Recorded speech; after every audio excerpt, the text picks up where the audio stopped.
Saya juga nggak ingin macet itu berkepanjangan. Saya paling sedikit punya keahlian untuk mencari siapa yang ahli di bidang apa yang diperlukan oleh Kota Jakarta. Fauzi jadi gubernur di DKI Jakarta. Saban hari diomelin orang Jakarta. Halo pemirsa, jumpa lagi dengan saya Afiani Malik di Newsmaker Interview, program yang menampilkan wawancara mendalam dengan sang pembuat berita atau sang newsmaker. Nah, kali ini kami berkesempatan mewawancarai seseorang pembuat berita juga yang lekat dengan jargon serahkan pada ahlinya. Sang newsmaker yang saya interview kali ini adalah Gubernur DKI Jakarta, Fauzi Bowo. Pria yang akrab disapa Bang Foke ini selalu menjadi buah bibir ketika kita membicarakan soal Jakarta, lengkap dengan segala problemanya. Mulai ini dia wawancara lengkapnya dengan Fauzi Bowo.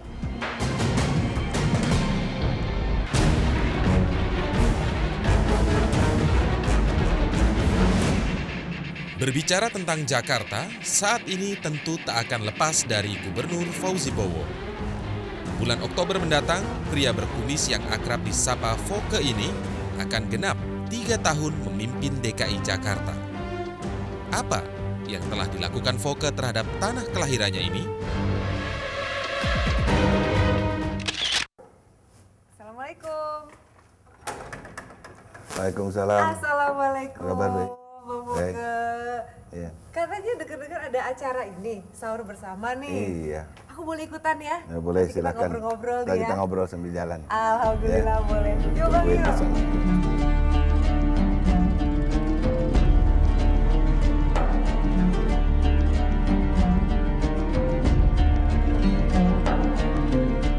Bangun tidur, kalau mikirin Jakarta, yang pertama kali terlintas soal Jakarta yang dipikirin itu apa ya? Yang pertama, saya hanya mohon kepada, biasanya kalau pagi kan bangun langsung kita sholat subuh. Itu saya mohon kepada Allah, mudah-mudahan hari ini Jakarta lebih baik dari kemarin. Termasuk doa saya untuk seluruh warga Jakarta. Tanggal 7 Oktober nanti, Pak Fauzi itu 3 tahun menjabat sebagai gubernur di DKI. Apa prestasi yang menurut Anda bisa, ini prestasi terbaik saya selama ini? Kalau gubernur kerja itu bukan asal kerja. Begitu dia memasuki jabatannya ini, dia harus menyusun satu program kerja 5 tahunan yang namanya program pembangunan jangka menengah untuk provinsi, ya, 2007 sampai 2012.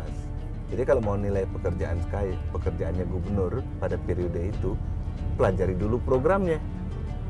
Ya. Kira-kira dia berhasil nggak melaksanakan program itu. Tapi kalau yang masyarakat umum kan nggak mau tahu urusan begituan kan. Nah, ya silahkan aja, saya kira itu sih sah-sah aja. Ya. Tapi yang jelas kalau kita mengunjungi masyarakat seperti tadi, kita lihat wajah-wajah yang sincere, ya. Komentar yang honest. Ya. Mereka merasakan dari 7 tahun kebanjiran, banjir itu berkurang. Mereka merasakan dari kesulitan mencari sumber informasi pada pemerintahan, sekarang pemerintahnya lebih terbuka. Ya.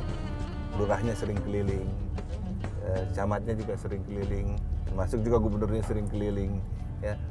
Ini saya kira untuk masyarakat secara umum ada hal-hal yang lebih cocok dengan kepentingan mereka.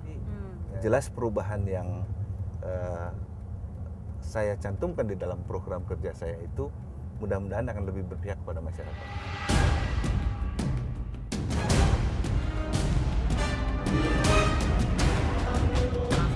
Bang Fauzi, Bang Rian bertekad untuk membangun Jakarta yang nyaman dan sejahtera.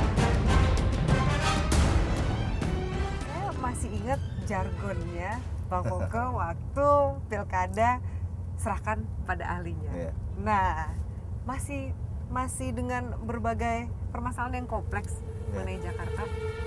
Jadi Masih ahlinya? ya, saya begini, itu sebetulnya banyak yang keliru menerjemahkannya.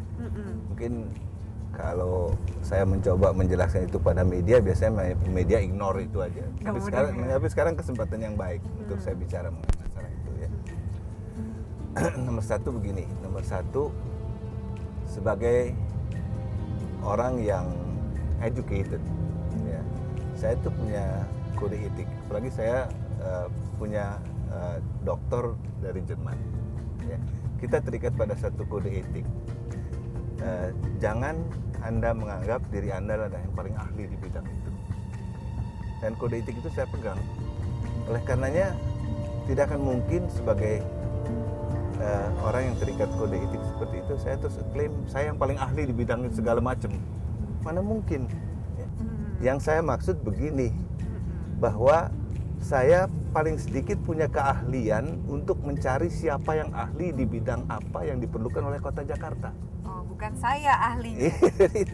itu yang seringkali saya katakan disalahartikan. Ya. Contoh untuk menerapihkan yang namanya busway ini, ya, saya bekerja keras dan berusaha untuk mendapatkan tim yang paling ahli di dunia untuk memberikan asistensi kepada Jakarta, yaitu tim dari ITDP. Mereka ada di sini sekarang bekerja untuk pemerintah Provinsi DKI.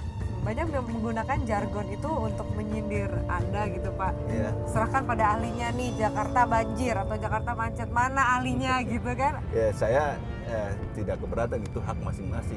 Tapi saya ingin juga masyarakat tahu arti yang saya maksudkan dengan menggunakan jargon itu seperti itu.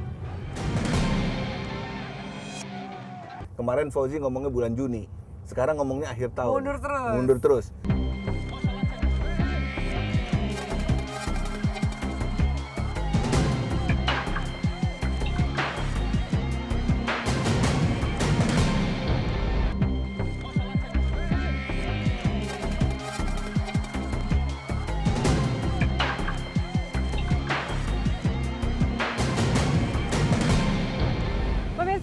Janji saat berkampanye bisa membuat seorang terpilih menjadi pemimpin. Nah, tapi hati-hati karena sang pemimpin itu akan ditagih janji-janjinya oleh warganya sendiri.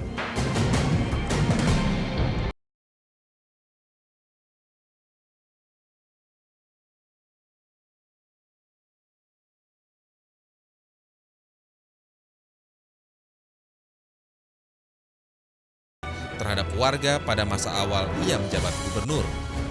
Apa langkah Voke untuk mengatasi banjir?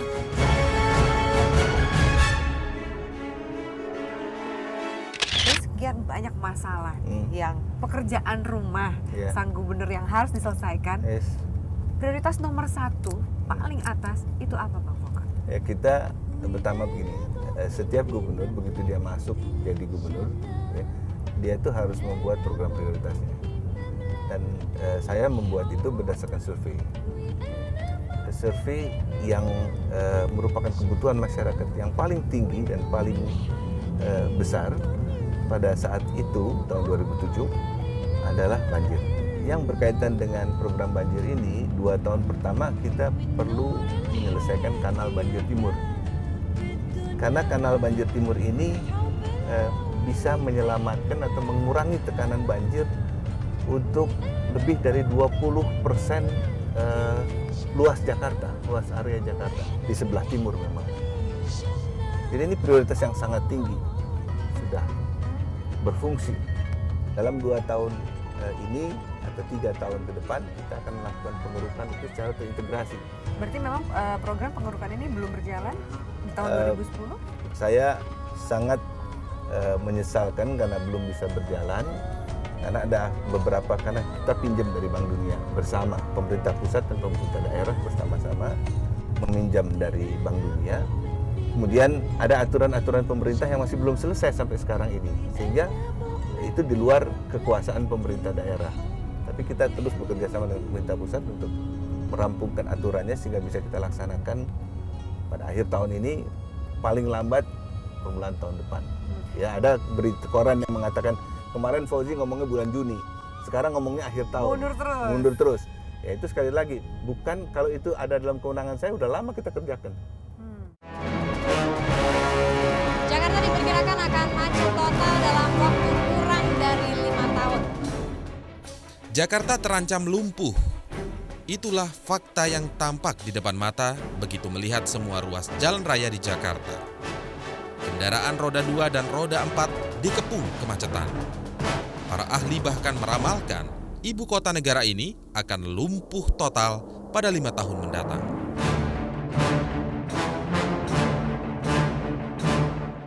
Bang Foko, saya mau tanya, Bang Foko pernah kena macet nggak sih? Kenapa? Kan pakai Forrider terus. Nggak selalu. Saya hanya kalau tidak untuk urusan kantor, saya nggak pakai Forrider. Berarti pernah kena macet juga? Iya. Di mana biasanya kena macet? Ya di mana-mana. Karena di mana macet kan di mana-mana di Jakarta. Nah itu dia. Iya. Oh gitu. Iya, tapi saya juga nggak ingin macet itu berkepanjangan. Kalau ada bilang 2015 Jakarta deadlock, keluar buka pintu udah macet, terlalu berlebihan atau justru realistis? Saya kira terlalu berlebihan karena pertama masyarakat itu juga tidak akan tinggal diam, dia juga akan menyesuaikan, adapted dengan situasi ya, dan kondisi yang ada. Tapi memang ada signal alarm ini ke arah, saya nggak sebut tahunnya berapa, tapi ke arah itu. Mengapa? Karena angka pertumbuhan kendaraan itu begitu besar. Coba bayangin aja, produksi otomotif tahun 2011 itu 6 juta motor, 700.000 kendaraan roda 4. Ini pasti akan merupakan inflow baru untuk kota Jakarta, dan saya kira tekanan baru untuk kota Jakarta. Ya, kita tentu akan berusaha untuk mencari hal-hal yang bisa mengurangi kemacetan di Jakarta. Mengenai MRT, Ya. kemudian ada wacana juga monorail. Ya, monorail itu udah berulang kali saya tekankan bahwa itu bukan proyeknya pemerintah provinsi, itu inisiatifnya swasta. Pemerintah provinsi itu cuma memberikan alignment aja. Ya. Jadi kalau macet terus ditanyakan kepada pemerintah provinsi kenapa, ya saya juga menanyakan kepada yang bersangkutan mengapa. Soal MRT, this is memang a part of a system yang harus kita develop untuk menampung jumlah penumpang ibu kota yang begitu tinggi. Kita sudah hitung bahwa di samping jalur kereta api yang sudah existing ini, kita perlu membangun jalur-jalur baru dengan kapasitas tinggi di tempat yang dibutuhkan. Seperti yang pertama kita buat itu dari Lebak Bulus melalui Fatmawati, kemudian Blok M, Singamangaraja, masuk Jalan Tamrin, Sudirman, Tamrin, Merdeka Barat, ya, Merdeka Barat terus sampai ke kota. Ini kita akan layani dengan kereta api sebagian di bawah tanah. Nah kalau ini bukan mimpi. Baru saya mau tanya, ini nggak mimpi kan Pak dengernya? Ini bukan mimpi. Ya, mengapa saya katakan bukan mimpi? Karena kita sudah mengamankan financingnya sejak awal. Tahun berapa bisa start untuk membangun? Start membangun. Membangunnya startnya rencananya permulaan tahun depan, 2011. Dan selesai? The first lane in operation itu tahun 2016. Garis tangan saya ini ada catatan Fauzi jadi gubernur. Saban hari diomelin orang Jakarta.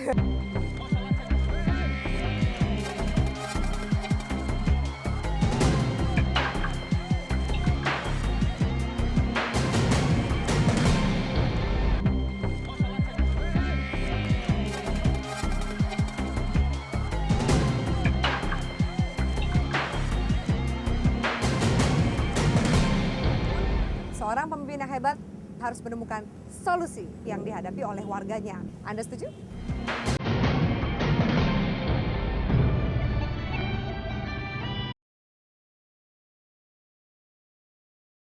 Kota Jakarta menyimpan banyak manisan yang selalu menjadi magnet bagi orang luar Jakarta. Kota ini menjadi tumpuan utama bagi sebagian besar kaum urban. Mungkinkah pintu Jakarta ditutup bagi para pendatang? Bagaimana mencegah supaya memang Jakarta ini nggak cuma satu-satunya tujuan dan nggak kepadatan penduduknya? Setiap tahun saya mencatat selama 5 tahun terakhir ini angka pertumbuhan migrasi yang masuk setelah Lebaran berkurang. Justru berkurang. Berkurang. Tahun lalu saya ingat Bang Koko jangan bilang untuk yang mudik pulang kampung jangan Betul. bawa keluarganya ke Jakarta. Betul. Setiap tahun saya berbicara akan yang sama. statement seperti itu. Sekarang pun saya akan bicara itu. Ya. Tapi angkanya ternyata berkurang. Ini bukan hanya karena Jakarta, tapi saya yakin juga karena ada angka-angka, karena ada pusat-pusat pertumbuhan lain yang lebih menyebar. Ya. Jadi ini satu pertumbuhan yang positif. Dulu di Jakarta ada konsep Jabodetabek, ya. Dan belakangan ada yang bilang itu metropolitan atau megapolitan. Ya. Nah, konsep ini sebetulnya harus menjadi kesepakatan sejak awal, sebab tanpa itu akhirnya tekanan hanya akan ada di beberapa tempat dan tekanan ini tidak akan mungkin ditanggulangi secara sepihak. Jadi harus ada upaya penanganan terintegrasi antara semua stakeholder yang terkait. Masih jalan itu konsep megapolitan atau masih? Ya, jalan di tempat barangkali ya. Soalnya kayaknya apa kabarnya nggak kedengeran lagi Nah, gitu. kalau masalah yang satu ini saya memang punya pengetahuan yang cukup mendalam karena doktor saya di bidang itu. Oh. Jadi salah satu kelemahan mengapa? Kelemahan pertama tidak ada koordinasi yang ketat. Yang kedua, tidak ada pemahaman yang sama dari semua stakeholder yang ada. Ini harusnya sejak awal merupakan prakondisi untuk suksesnya satu perencanaan wilayah yang terpadu.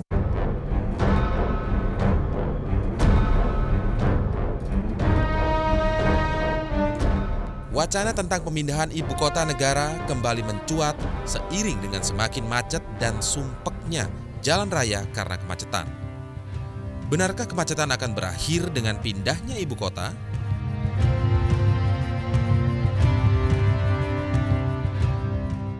Ada wacana mengenai pemindahan ibu kota. Banyak yang bilang, wah Jakarta udah nggak layak lagi jadi ibu kota negara. Barangkali alamat itu harus ditujukan kepada pemerintah pusat, bukan kepada saya. Sebagai gubernur Jakarta, saya tentu punya kewajiban untuk memanage kota ini dalam kondisi apapun. Ya. Saya yakin selama saya masih jadi gubernur, pasti masih ibu kota Jakarta. Tapi kalau ada wacana pemindahan itu, saya kira Jakarta tetap harus survive dalam kondisi apapun. Ya, kita ambil contoh Rio de Janeiro, ibu kota dipindahkan ke Brasilia beberapa puluh tahun yang lalu. Tapi tidak berarti bahwa tekanan terhadap Rio de Janeiro kemudian berkurang. Ya, dan Rio de Janeiro berarti terus menjadi kota yang ditinggalkan gitu begitu ya? saja. Enggak juga. Jadi jangan terus ada yang berpikir bahwa kalau fungsi ini dialihkan ke tempat lain, tempat yang satu berkurang masalah, tempat yang lain juga berkurang masalahnya. Saya kira by nature kota ini merupakan satu entitas yang punya dinamika tersendiri dan harus ditangani secara profesional.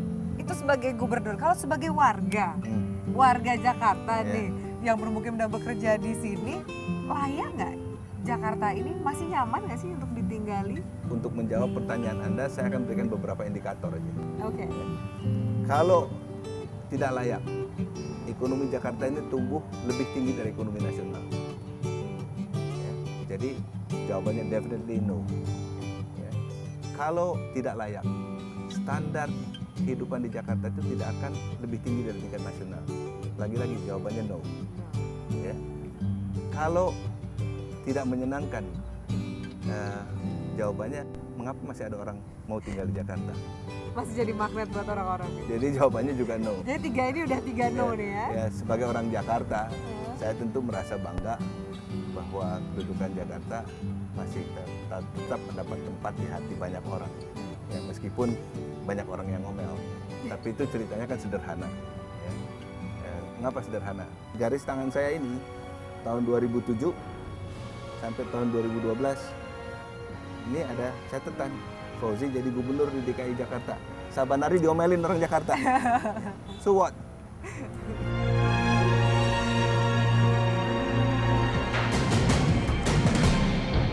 Ya pemirsa, itu dia tadi wawancara Newsmaker interview dengan Gubernur DKI Jakarta Fauzi Bowo. Mudah-mudahan Anda menikmatinya Dan jangan lupa saksikan Newsmaker Hot Issue setiap hari Jumat pukul 23 waktu Indonesia Barat. Hanya di Metro TV. Baiklah, sekarang saya Afiani Malik pamit. Terima kasih atas perhatian Anda. Sampai jumpa.